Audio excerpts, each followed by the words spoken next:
ज़िला फ़ीहिल कुरान कि मेरे महबूब के ग़ुलामों, ये वो महीना है जिसके अंदर कुरान पाक नाजिल किया गया है। आप तवज्जो नहीं फरमा रहे। ये वो महीना है जिसके अंदर कुरान पाक नाजिल किया गया है। और मुफ्ती अहमद शेर खान गुजराती रहमतुल्लाह अलैह वो लिखते हैं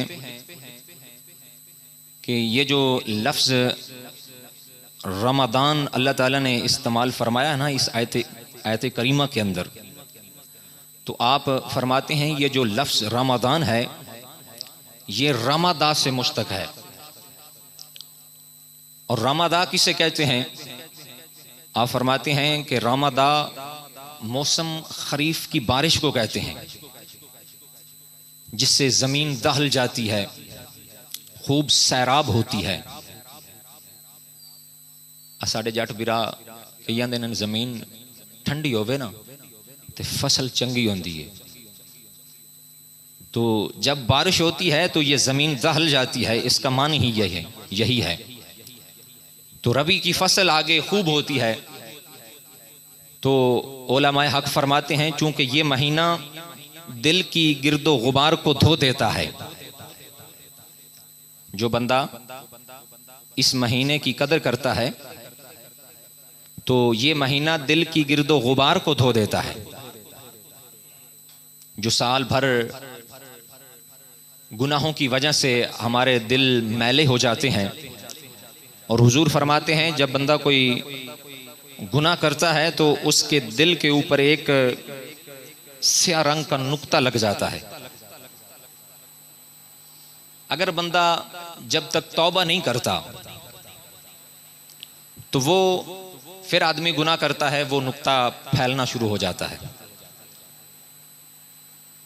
तुसा भी ये महसूस तुसा कीता होवेगा, जदों बंदा पहली दफा गुनाह करता है ना, उन्हें बड़ा एहसास होता है।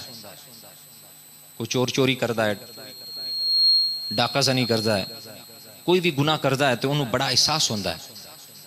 अच्छा, जदों दूसरी बारी करता है फिर थोड़ा जिहा एहसास घट जाता है। जदों तीसरी बारी फिर उवें करता जाता है, फिर हत्ता कि एक वक्त ऐसा होता है कि ओदे दिल विचों अच्छाई ते बुराई दी तामीज़ खत्म हो जाती है। क्यों?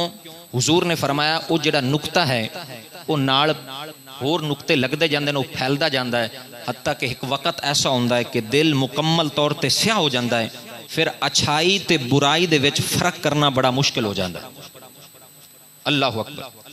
तो उलमाए हक फरमाते हैं चूंकि ये महीना दिल की गिर्दो गुबार को धो देता है, इसलिए इसे रमज़ान कहते हैं। और आगे फरमाते हैं या ये रम से बना है जिसके मानी है गर्मी, जलना। चूंकि इस पीरियड के दौरान, इस जमाने के दौरान लोग भूख और प्यास की तपिश बर्दाश्त करते हैं, जिसकी वजह से ये गुनाहों को जला डालता है, इसलिए इसे रमज़ान कहते हैं। और एक बहुत बड़े आलिम दीन फरमाते हैं कि अर्रमादान इस्मुल्लाह, कि ये जो लफ्ज़ रमज़ान है ना ये अल्लाह का नाम है।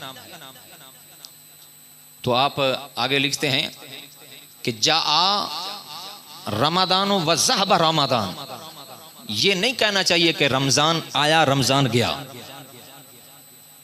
अकेरी जट बिरा है ना, वो आंदे ने मौलवी साहब रमज़ान आ के वग भी गया। मैं क्या रोजे रखे तो तेन पता लग गया, मैं आया क्या वग गया कि नहीं। तो ऐसा नहीं कहना चाहिए कि रमज़ान आया रमज़ान गया। तो बल्कि क्या फरमाते हैं वालाकिन कुलू जा शहरु रमदान व ज़हबा शहरु रमदान, बल्कि ये कहना चाहिए कि रमज़ान का महीना आया और रमज़ान का महीना गया। क्यों? इसलिए कि अल्लाह तो आने जाने से पाक है।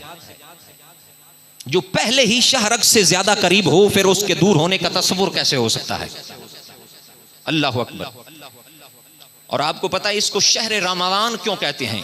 इसलिए कि इस महीने के अंदर दिन रात रब की इबादत होती है। और मुफस्सिरीन इकराम फरमाते हैं साल के 12 महीनों की मिसाल ऐसे है जैसे हजरत यूसुफ अलैहिस्सलाम के 12 भाई। तो जैसे उन 12 में से हजरत यूसुफ अलैहिस्सलाम रब को ज्यादा महबूब थे। तो फरमाते हैं